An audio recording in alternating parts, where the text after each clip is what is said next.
अभी आपके बुक में कई सारे क्वेश्चंस गिवन है कांस्टेंट से रिलेटेड, और बुक्स में भी बहुत बताया है सेलेक्ट क्वेरी। तो सेलेक्ट क्वेरी आपका बहुत ही इंपॉर्टेंट है एग्जामिनेशन पॉइंट से। और एसक्यूएल लिखना और समझ के आना चाहिए। एक दिन में देखो, एक दिन में एसक्यूएल नहीं होता है। एक दो दिन भी प्रैक्टिस करोगे ना तो एटलीस्ट आप लोग को समझ में आने लगेगा, और एग्जाम के लिए फिर वो सही रहेगा कि हाउ टू आइडेंटिफाई किस तरीके से क्वेरी आपस में रिलेट हो रहा है और कैसे आप उसको सॉल्व कर सकते हैं एग्जाम में। एक मिनट में जरा समराइज कर लूं चीजें। और केस स्टडी बेस्ड क्वेश्चन आपके एग्जामिनेशन में दिया हुआ है, बुक में भी दिया हुआ है, वो सॉल्व करना है आप।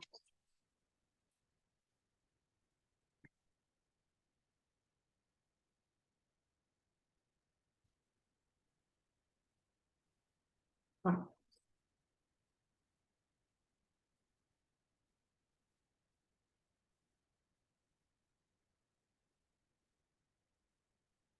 किसी को डाउट है कुछ?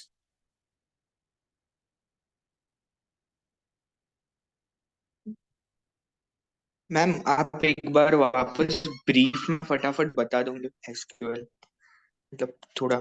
एसक्यूएल अभी पूरा हुआ ही नहीं है, एसक्यूएल में भी काफी सारी चीजें बाकी है। हम्म। सेकंड।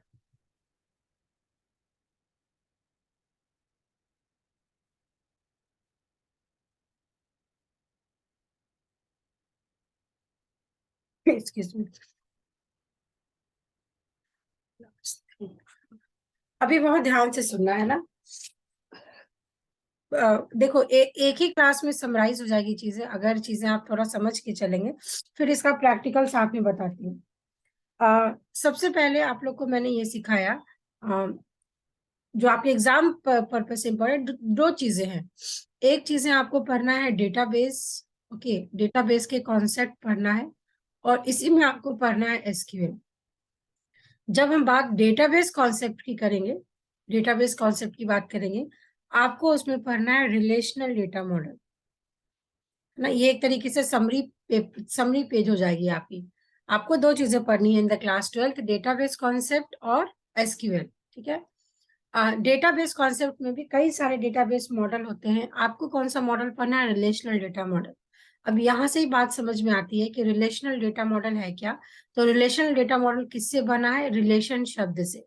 जल्दी, रिलेशन को हम क्या बोलेंगे? रिलेशन को हम बोलते हैं नॉर्मल टेबल। टेबल का मीनिंग है एक ऐसा स्ट्रक्चर जो कि रो और कॉलम के फॉर्म में होगा। तो हमने अगर रो और कॉलम के फॉर्म में किसी स्ट्रक्चर को बना दिया, this is also known as your matrix format, है ना। रो और कॉलम, ये मेरा कॉलम 1 है, कॉलम 2 है, कॉलम 3 है, ये मेरा रो 1 रो 2 और ये रो 3 है। तो अगर हम यहाँ पे बात रो की करेंगे, so row is known as your tuple. ठीक है। अगर हम यहाँ पे कॉलम की बात करेंगे, तो कॉलम को आप बोल सकते हैं फील्ड, या कॉलम को आप बोल सकते हैं एट्रीब्यूट, या कॉलम को आप बोल सकते हैं डोमेन। कुछ भी बोलोगे ये चलेगा। इसके बाद जब रो और कॉलम हमने समझ लिया, नेक्स्ट इंपॉर्टेंट बात आ जाती है इसकी डिग्री क्या होगी। किसी भी टेबल की डिग्री, डिग्री ऑफ रिलेशन, मतलब डिग्री ऑफ टेबल क्या होगी। और क्वेश्चन नंबर 6 आपसे पूछ लेता है कार्डिनलिटी ऑफ रिलेशन क्या होगी। ठीक है। डिग्री ऑफ रिलेशन की जब हमने बात सीखी थी, तो डिग्री किसको बोलेंगे? किसको बोलेंगे? Number of columns. कॉलम। और अगर कार्डिनलिटी ऑफ रिलेशन की बात करेंगे, this is your number of rose. Rule. और यहाँ पे याद रखेंगे एक्सेप्ट हेडिंग। कौन सी हेडिंग? Column heading. तो ये कुछ क्वेश्चंस आपके बनते हैं डेटाबेस से। उसके बाद आपके पेपर में ये नहीं दिखा है कि रिलेशनल डेटा मॉडल क्या है, इसके एडवांटेज क्या है, डिसएडवांटेज नहीं है। उन्होंने डायरेक्टली यहाँ से शुरू कर दिया है, और आपको बेसिकली टेबल डिजाइन से शुरू किया है। बट मान के चलो कि अगर कुछ क्वेश्चंस पूछ लेते हैं, व्हाट आर द एडवांटेजेस और features of relational data model, या what are the advantage and disadvantage of database management system, तो they are the additional question. एक से ज्यादा, एक या दो मार्क्स से ज्यादा नहीं पूछेंगे। तो अगर नहीं भी पढ़ा है तो भी आप एटलीस्ट इतना पढ़ने के बाद ये तो समझ रहे हो ना कि किसी भी डेटा को अगर आप एक प्रॉपर ग्रिड के फॉर्मेट में या एक स्ट्रक्चर्ड मॉडल के फॉर्म में पढ़ेंगे, तो आपकी कुछ चीजें बहुत ही इजीली हो जाएंगी। जैसे किसी भी डेटा को क्लियरली एक्सेस करना, किसी भी डेटा को क्लियरली सर्च करना, ये आपके लिए आसान हो जाएगा। किसी भी डेटा को आपको अगर इंसर्ट करना है या किसी भी डेटा को अपडेट करना है, मैनिपुलेट करना है, जो भी आप नॉर्मल सेंस में बोलते हो, ये सारी चीजें आपकी बहुत आसान हो जाएगी जब आप एक डेटा को रिलेशनल डेटा मॉडल में कन्वर्ट करते हो। तीसरा इंपॉर्टेंट पार्ट ये हो जाती है, बिकॉज ये एक स्ट्रक्चर्ड मॉडल है, तो आप ये बोलते हो कि डेटा सिक्योर भी बहुत हो जाएगा, है ना। क्लाउड में जाके स्टोर कर दो, ऑनलाइन स्टोर कर दो, किसी के पास इसका एक्सेस नहीं रहेगा। सिक्योरिटी का मतलब आप पासवर्ड प्रोटेक्टेड रख सकते हो। एडमिन का यहाँ पे राइट होगा, जैसे आप अपने कंप्यूटर लैब में जाते हैं वहां पे देखते हो ना, कई सारे पीसी में आपके पासवर्ड प्रोटेक्शन होते हैं। तो हम अगर किसी भी डेटा को रॉ फॉर्मेट से ऑनलाइन फॉर्मेट में डाल रहे हैं तो ऑब्वियसली कई सारे उसके बेनिफिट है, तो वो सारे बेनिफिट आपके रिलेशनल डेटा मॉडल का पार्ट हो जाएगा। जिसमें डेटाबेस के टर्म में अगर हम बात करेंगे, डेटा डेटा की इंटीग्रिटी इंक्रीज हो जाती है।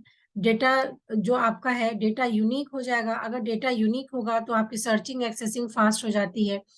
डेटा जो है सेग्रीगेटेड फॉर्म में है। So these are some of the advantages of DBMS, या यही सारे एडवांटेजेस आप रिलेशनल डेटा मॉडल का भी लिख सकते हैं। तो अगर ये थ्योरी क्वेश्चन आई तो इस तरीके से आप उसको इलेबोरेट करके you can write in the points, points में ही लिखना किसी भी थ्योरी वाले क्वेश्चन को। ये हमने स्टार्टिंग में देखा था। उसके बाद एक आपका यहाँ पे टॉपिक बुक में भी दिया हुआ है, these are also known as, ये जो हमने पढ़ा row column degree cardinality, this all are known as relational model के। ये जो रिलेशनल डेटा मॉडल है इसके ये टर्म्स हैं, इसीलिए इसको हम बोलते हैं टर्मिनोलॉजी। ये आपके बुक में जैसा लिखा है ना उस तरीके से मैं यहाँ पे लिख दे रही हूँ, सो दैट कि आप अगर एक बार बुक को भी देखें एग्जाम से पहले तो आपको लगे कि हाँ सारे पॉइंट कवर हो गए हैं और यही सब चीजें आपकी समझनी है। अब ये जो अगर आपने मॉडल समझा है, इसमें कुछ क्वेश्चंस मैं पूछ लेती हूँ जो घुमा फिरा के क्वेश्चन आपसे पूछ सकता है। एक क्वेश्चन जैसे मैंने आपसे पूछा, अगर कोई कॉलम है, मैं आपको इजी शब्द में पूछ रही हूँ और ये सब बुक्स में लिखे हैं आपके, कि अगर कोई कॉलम है उसके जितने भी आइटम्स होंगे, all items of the column, वो सेम डेटा टाइप का होगा क्या? बताना जरा, ट्रू और फॉल्स। ट्रू। जस्ट हाँ, ये हो जाएगा ट्रू।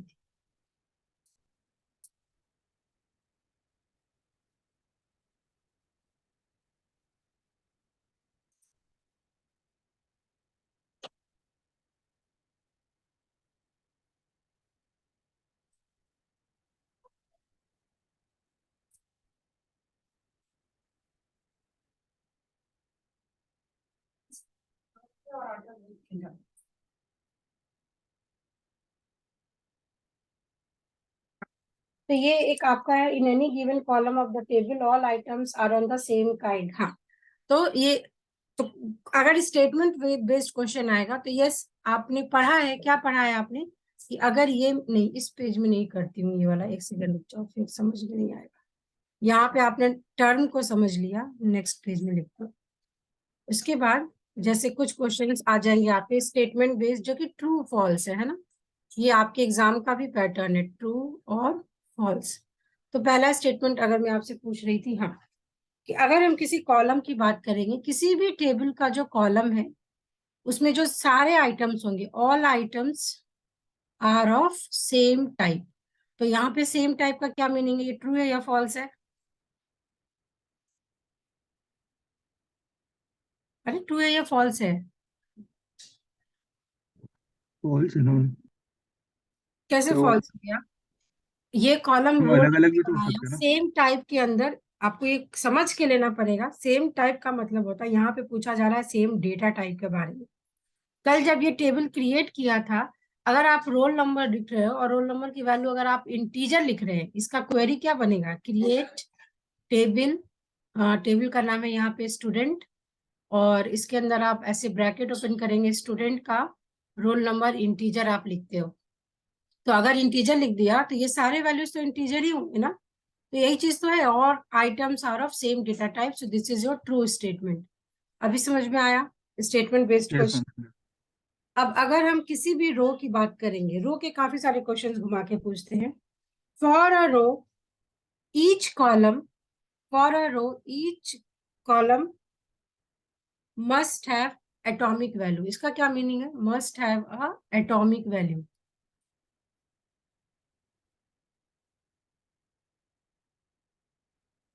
इसी को दूसरे शब्द में बोल सकते हैं एटॉमिक वैल्यू, और इसी को आप बोल देंगे या तो वो यूनिक वैल्यू है, और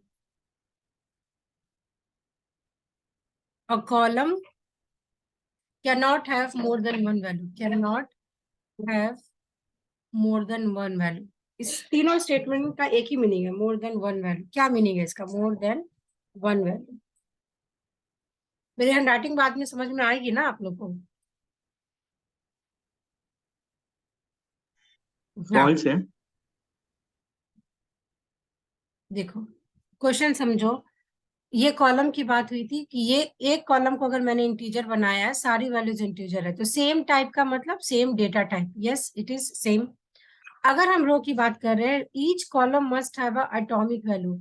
अगर मैं रो में यहाँ पे अभी आप लोग का नाम लिख दूं, जैसे हार्दिक है, यश है, सो एंड सो, है ना, तो ये एक कॉलम, ये एक रो उठा लेती हूँ, ये वाला, है ना। क्या सीखा कल आपने कि अगर रोल नंबर है, इसको इंटरनली एक तो प्राइमरी की बनाओगे, और कभी भी ये रो आपकी रिपीट नहीं होगी। कितना भी बड़ा टेबल है, कभी भी रो रिपीट नहीं होगी। ये चीज कल पढ़ा है ना।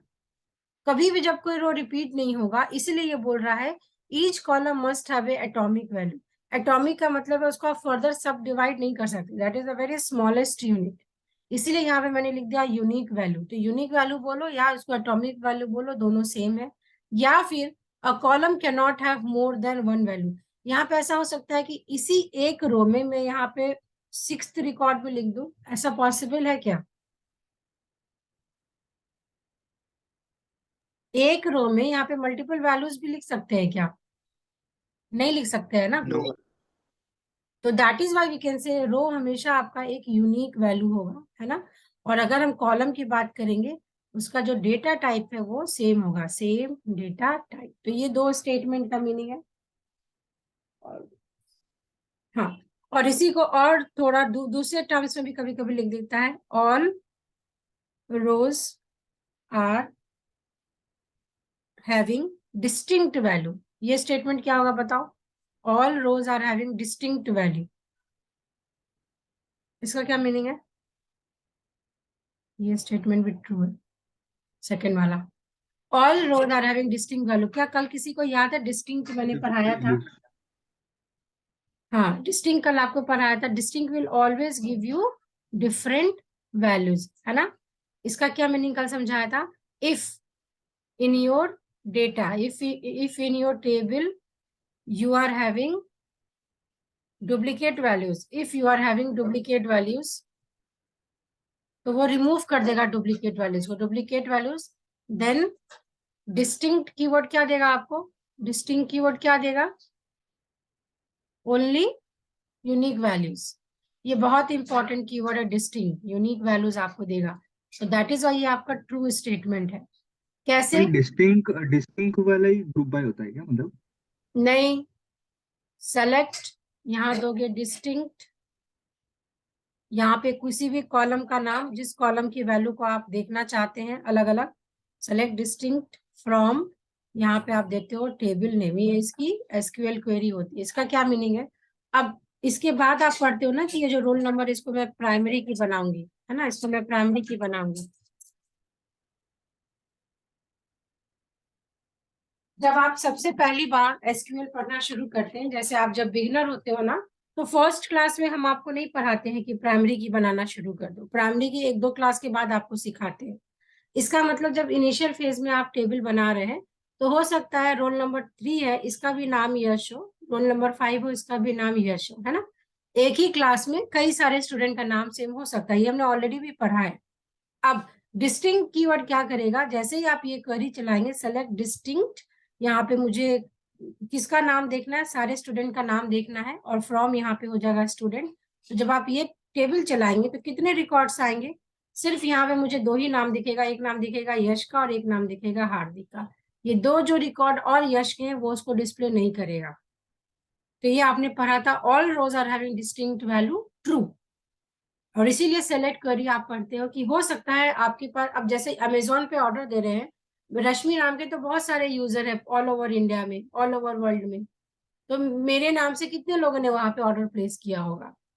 तो हमें एट अ डे अगर हमें रिजल्ट देखना है कि कितने लोगों ने किया, तो अगर हमें सबका अलग अलग नाम देखना है तो हम डिस्टिंक्ट कीवर्ड लगाएंगे। तो क्या सारे रो में डिस्टिंक्ट वैल्यू होते हैं? यस। तभी तो आप यहाँ पे फिर प्राइमरी की का कॉन्सेप्ट आता है कि सारे rows of the relation are distinct. ये अपने आप में अलग है, ये अलग है, ये अलग है, ये अलग है, ये अलग है। All rows are having distinct value, ये स्टेटमेंट भी आपका हो जाएगा यहाँ पे ट्रू। ये क्वेश्चंस बहुत अगर टफ क्वेश्चन आएगा तो घुमाएगा, अदरवाइज वो इतना नहीं घुमा के आपसे पूछेंगे। मैम एक बार पीछे जाओ।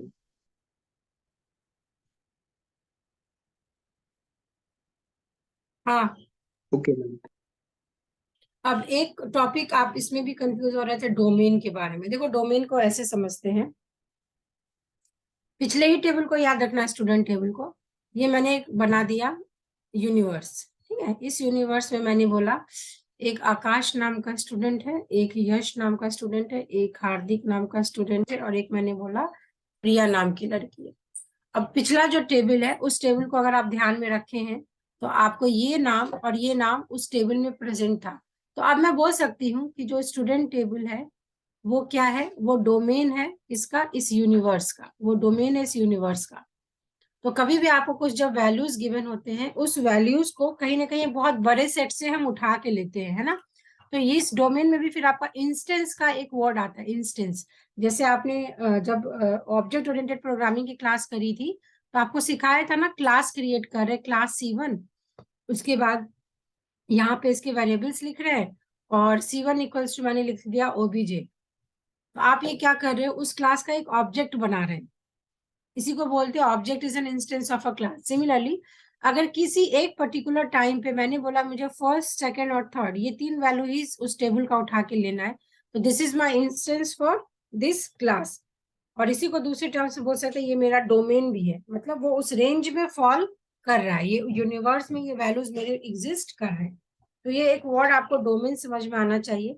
और इसी डोमेन के बाद आपके बुक में डिस्कस किया है what is tuple, what is attribute, what is tuple, ये आपका ये है what is tuple, what is attribute. Ma'am आपने इंस्टेंस क्या बोला? एक second, what is degree and what is cardinality, ये 4 क्वेश्चन यहीं से बनते हैं आपके। मैंने इंस्टेंस, हाँ मैंने इंस्टेंस क्या बोला, जैसे अमेजोन से किसी ने ऑर्डर प्लेस किया, बहुत बड़ा ऑर्डर प्लेस हुआ, पर मैं उस कंपनी की ओनर हूं, मैंने बोला थर्सडे को जितने भी ऑर्डर प्लेस हुए हैं उसकी मुझे समरी चाहिए 3 से 4 PM के बीच में। मतलब आउट ऑफ 24 आवर्स मैंने सिर्फ 1 घंटे का उससे डेटा मांगा है। तो पूरे डेटाबेस में से ये जो समय मैंने दे दिया, ये मैं बोलूंगी वो एक इंस्टेंस मुझे दे रहा है, या एक वो मुझे स्नैपशॉट दे रहा है। इसको और भी दूसरे टर्म से बोलते हैं स्नैपशॉट। ये जब आपको क्वेरी क्वेश्चन गिवन रहता है ना तो कभी ये वर्ड बोलता है this is the instance given for a student table. तो इंस्टेंस देख के कंफ्यूज मत हो जाना, इंस्टेंस का मतलब है वो किसी समय का आपको डेटा उठा के दिया है ना। तो इतना भी अगर नहीं समझ में आ रहा, डिफिकल्टी लग रहा तो छोड़ दो, बस ये समझो कि आपको एक टेबल का इंफॉर्मेशन दिया है इन शॉर्ट। इंस्टेंट और स्नैपशॉट मतलब एक पर्टिकुलर टाइम पे आपको वो वैल्यूज उठा के उन्होंने दिया है। तो ये डोमेन की बात हो ओके। गई। हाँ, उसके बाद फिर आपका इसी में जो कंटिन्यू हुआ है, फिर इसके बाद आपका की का कॉन्सेप्ट आया है। तो की में आपको मैंने क्या पढ़ाया, पहला आपको इम्पोर्टेंट पढ़ाया है प्राइमरी की। बहुत इंपॉर्टेंट क्वेश्चन है, प्राइमरी की पूछेगा आपके बुक में। उसके बाद पूछा है कैंडिडेट की भी है, उसके बाद आपके बुक में ऑल्टरनेट की भी है, फिर फोर्थ आपके बुक में है फॉरेन की। ये 4 की है आपके बुक में, और यही चारों आपके कांस्टेंट भी। इसमें जो सबसे ज्यादा इंपॉर्टेंट है आपके एग्जाम पॉइंट से, ये आपको समझ में आना चाहिए, और फॉरेन की आपको समझ में आना चाहिए। और इसी की को आपसे अगर पूछेगा 2 कांस्टेंट बताइए, तो एक कांस्टेंट प्राइमरी की बता देना और एक कांस्टेंट आप बता देंगे फॉरेन की। कैंडिडेट की को और ऑल्टरनेट की को हम इसका पार्ट नहीं बोलते हैं, ठीक है। अब क्या सीखा है आपने प्राइमरी की के बारे में? हाँ, एक यहाँ पे और होता है दैट इज यूके। यूके का मतलब होता है यूनिक की, यूनिक की। ये 5 की आपका बहुत बहुत इंपॉर्टेंट है, ठीक है। मैम एक बार इंस्टेंस समझाएंगे?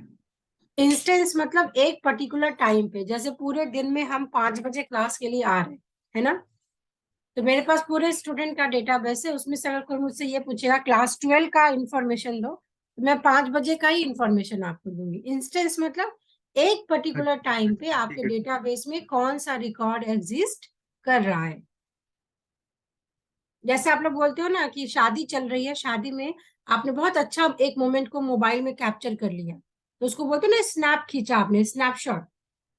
तो पूरी शादी में से वो एक अच्छा मोमेंट आपने कैप्चर किया है, दैट इज स्नैपशॉट और इंस्टेंस। अभी समझ में आया? Yes ma'am. हाँ, ये देखो कांस्टेंट, तो ये 3 कांस्टेंट आपके एग्जाम के लिए इंपॉर्टेंट है, ठीक है। और कई बार क्वेश्चन मैंने देखा है प्राइमरी की का डेफिनेशन या यूनिक की का डेफिनेशन, दोनों में डिफरेंस, बहुत इंपॉर्टेंट क्वेश्चन है प्राइमरी की और यूनिक की में डिफरेंस। और काफी बार क्वेश्चंस आपको फॉरेन की में भी पूछ सकता है। ये दोनों अगर नहीं भी पढ़ेंगे तो चलेगा, बट आपके बुक में तो गिवन है। तो सबसे पहले आपको समझना है, देखो हम ऐसे पढ़ाते तो प्राइमरी की सबसे पहले, बट एटलीस्ट यूनिक की सबसे पहले पढ़ना चाहिए। अब छोड़ो, प्राइमरी की तुम लोगों को समझाती यहीं से सिखाती हूँ। प्राइमरी की हमने क्या सीखा है, प्राइमरी मतलब इसके बिना तो कुछ पॉसिबल ही नहीं है। जैसे आप बोलते हो ना कि बोर्ड एग्जामिनेशन में जाने के लिए प्राइमरी आपके पास टूल क्या होना चाहिए, आपका एडमिट कार्ड। एडमिट कार्ड नहीं लेके जाएंगे, एंट्रेंस ही नहीं देगा, तो फिर जितना भी पढ़ा हुआ है सब बेकार है।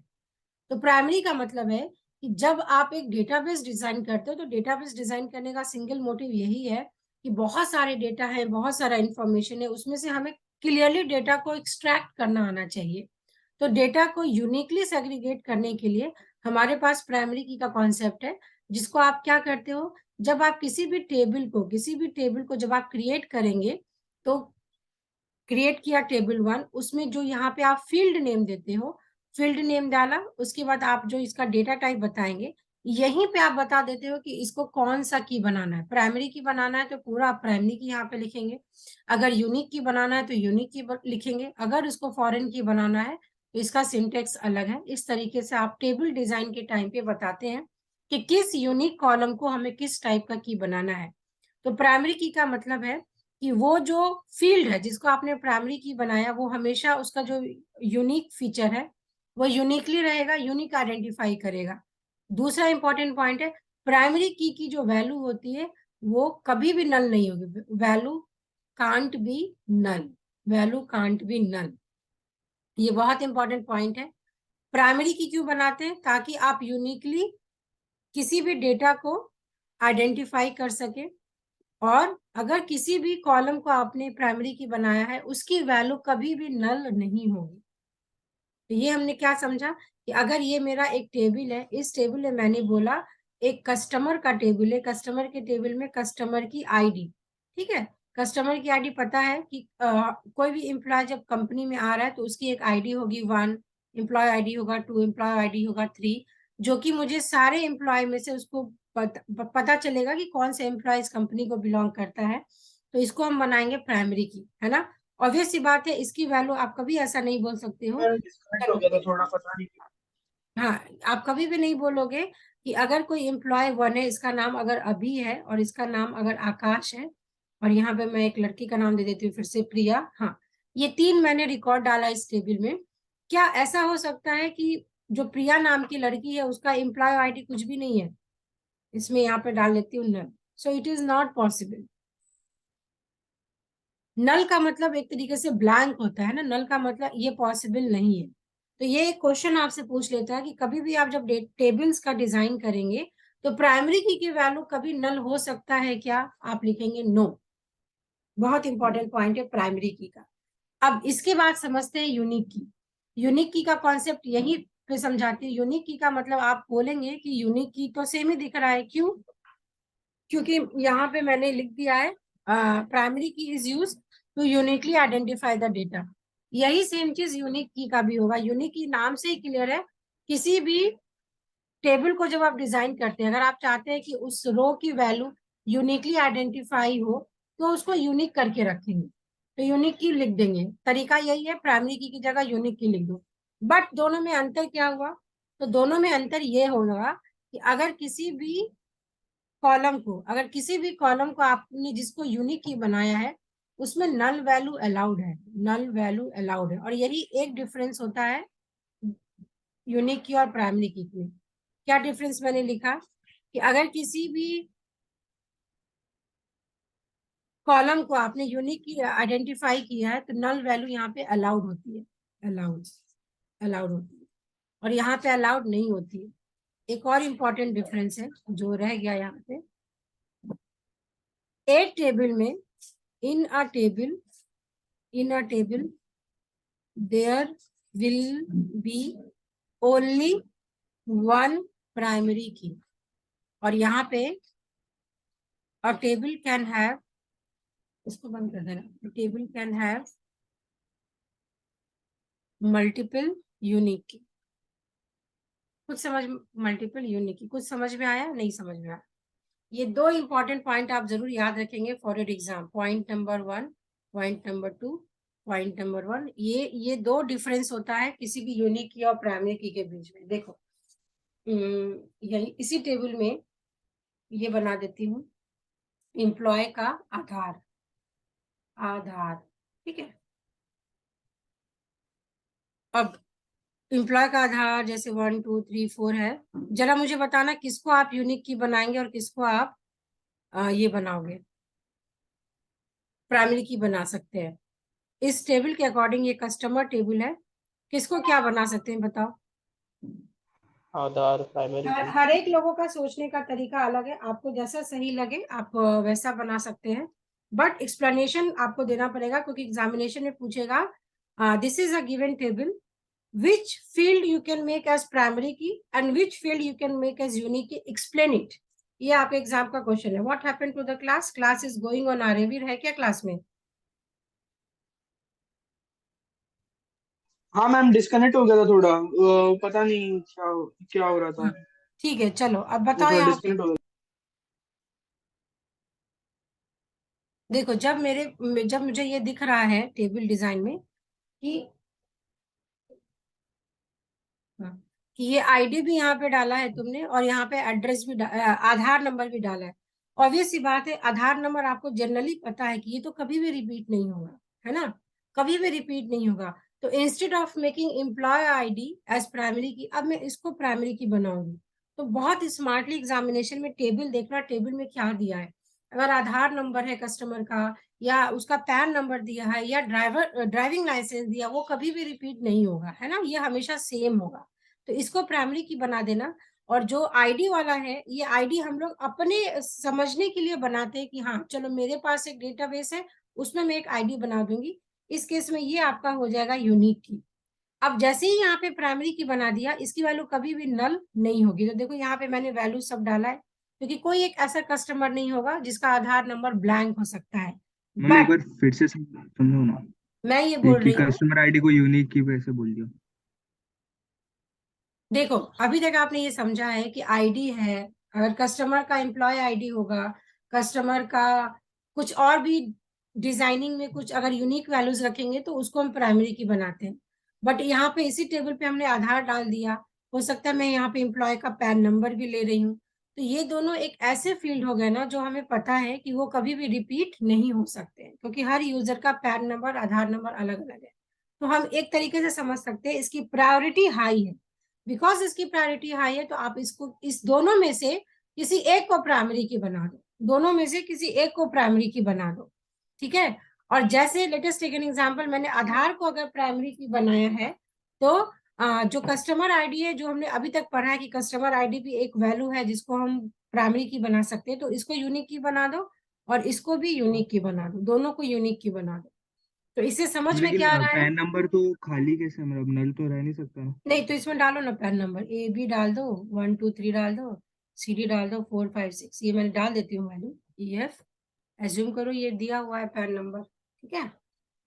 तो यहाँ से कंक्लूजन क्या निकल के आ रहा है? कंक्लूजन, पहला कंक्लूजन ये है कि एक टेबल में, ये जो आपका देखो कस्टमर टेबल है, इस कस्टमर टेबल में प्राइमरी की कितना होगा?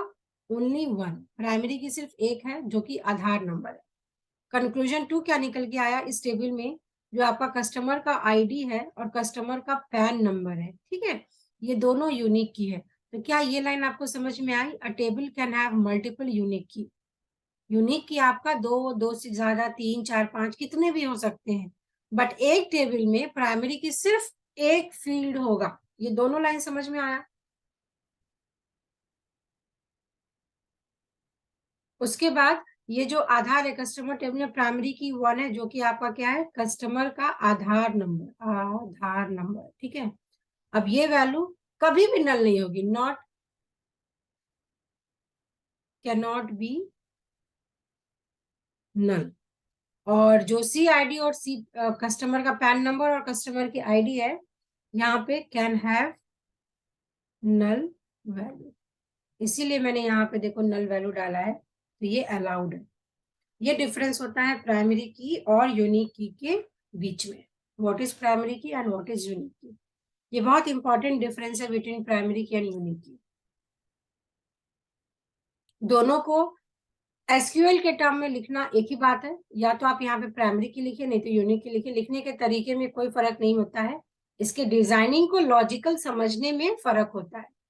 किस एट्रीब्यूट को प्राइमरी की बनाएंगे, किस एट्रीब्यूट को यूनिक की बनाएंगे, अभी तक जो सीखते आए हो प्राइमरी की वही है। बस याद ये रखना है कि प्राइमरी की वैल्यू कभी भी नल नहीं होगी, और एक टेबल में एक ही प्राइमरी की बन सकता है। बट मान लो जैसे आप ही लोग का डेटा है ना, स्कूल का ही डेटा है, स्कूल में अभी बोर्ड में आप जब रजिस्टर करते हो, आपका आधार नंबर भी हम लोग अपडेट करते हैं। तो अब हम क्या करेंगे ना, आपके स्टूडेंट का रोल नंबर को अगर चाहे तो प्राइमरी की नहीं भी बनाए, आपके आधार को बना दूंगी प्राइमरी की, और आपका जो रोल नंबर है, या फिर आपने किसी ने अगर अपना ड्राइविंग लाइसेंस दिया उसको मैं यूनिक की बना के चलूंगी। क्यों यूनिक क्यों बनाऊंगी? किसी ने ये क्वेश्चन नहीं पूछा, ड्राइविंग लाइसेंस को या पैन कार्ड को मैं यूनिक क्यों बनाऊंगी। हो सकता है ना कि आप में से कोई ऐसे स्टूडेंट है जिनको ड्राइविंग करना नहीं आता है, उन्होंने आज तक अपना लाइसेंस नहीं बनाया है, that is a possible case, yes और नो। बट ऐसा पॉसिबल है क्या कि आपका आधार नंबर नहीं है आपके पास? ऐसा पॉसिबल नहीं है ना। तो इसीलिए जब डेटाबेस को डिजाइन करते हैं नहीं मैम। तो यूनिक की भी यूनिकली ही आइडेंटिफाई करने के लिए यूज होते हैं, पर इसमें थोड़ी सी आपको फ्लेक्सिबिलिटी मिल जाती है कि नन वैल्यूज भी रख सकते हैं, और एक टेबल में मल्टीपल कॉलम को आप बना सकते हो यूनिक की। तो this is the basic difference between primary की एंड प्राइमरी की एंड यूनिक की। इसके बाद जो लास्ट आपका ये बचता है कंस्ट्रेंट में, वो है आपका फॉरेन की। और फॉरेन की ही जब आपको समझ में आता है, इसी को इम्प्लीमेंट आप करते हो in the form of join, और इसके कई सारे क्वेश्चंस आपके हैं। जैसे अगर थोड़ा भी आपने प्रीवियस ईयर का क्वेश्चन देखा है, अगर मैं ये लिखती हूँ सेलेक्ट स्टार फ्रॉम, कि कोई भी टेबल ले लिया फ्रॉम T1, जहां पे मैं क्वेरी दे देती हूँ where, let's take an example, student का जो रोल नंबर है वो इक्वल हो जाए एम्प्लॉय के आईडी से, और यहाँ पे from T1 T2 where student का रोल नंबर T1 टेबल से और एम्प्लॉय का आईडी T2 टेबल से सेम हो। इस क्वेरी को मैंने रफली लिखा है, ये समझा देती हूँ फिर इसको क्वेरी में समझाऊंगी। देखो यहाँ पे ये समझ में आ रहा है कि एक सेलेक्ट क्वेरी है जो एक बार में 2 टेबल का डेटा ले रही है। Let us take an example, ये स्टूडेंट टेबल है और ये मेरा एम्प्लॉय का टेबल है, ठीक है। अब दोनों टेबल है, दोनों में मुझे कुछ रिलेशन बनाना है। रिलेशन बनाने के लिए हम ज्वाइन का कॉन्सेप्ट यूज करते हैं। तो ज्वाइन का मतलब, अगर कोई 2 टेबल है मेरे पास T1, ये मेरे पास कोई T2 टेबल है, इस टेबल में जो प्राइमरी की होगा वही इंफॉर्मेशन यहाँ पे उठ के आएगा, जिसको कि आप इस टेबल में फॉरेन की बनाएंगे, ताकि दोनों टेबल को आप आपस में रिलेट कर सके। तो ये आपका तरीका होता है 2 टेबल से इंफॉर्मेशन निकालने का, और जब इस तरीके से दोनों टेबल का आप रिलेट करेंगे, इसको हम बोलते हैं फॉरेन की का, फॉरेन की कंस्ट्रेंट। क्यों इसको कंस्ट्रेंट का नाम दे रहे हैं? बिकॉज अगर यहाँ पे 1 2 है, देन ओनली यहाँ पे 1 2 का डेटा होगा। तो यहाँ पे कुछ एनोमलीज आप पढ़ते हो। एनोमलीज का मीनिंग है there are some of the rules to define foreign key. वो रूल्स आपका बहुत इंपॉर्टेंट क्वेश्चन बनता है फॉरेन की से रिलेटेड, और इसीलिए इसका एसक्यूएल क्वेश्चन भी आपको पूछा है कि 2 टेबल को आपस में मिला के आप कैसे क्वेरी को एग्जीक्यूट करेंगे। और इसी कॉन्सेप्ट को इन डिफरेंट टर्म आप बोलते हो, ये सुना है नाम referential integrity. So this is the name of the constant, referential integrity, ये नेम है कॉन्स्टेंट का। इस कांस्टेंट को इम्प्लीमेंट करने की का कॉन्सेप्ट होता है फॉरेन की। तो आपसे एग्जाम में अगर पूछता है रेफरेंशियल इंटीग्रिटी तो कंफ्यूज मत हो जाना, रेफरेंशियल इंटीग्रिटी का मतलब होता है फॉरेन की। ये छोटी सी बात समझ में आई? What is referential integrity? ये नाम इंपॉर्टेंट है, referential integrity, to make a reference. तो आप जब इसी का ये जो पीके मैंने बोला एफ के लिया, तो ये इसका मतलब है ना कि आप यहाँ पे रेफरेंस क्रिएट कर रहे हैं, so that is why it is known as referential integrity. जरा फिर से सब लोग रिज्वाइन करना क्लास को।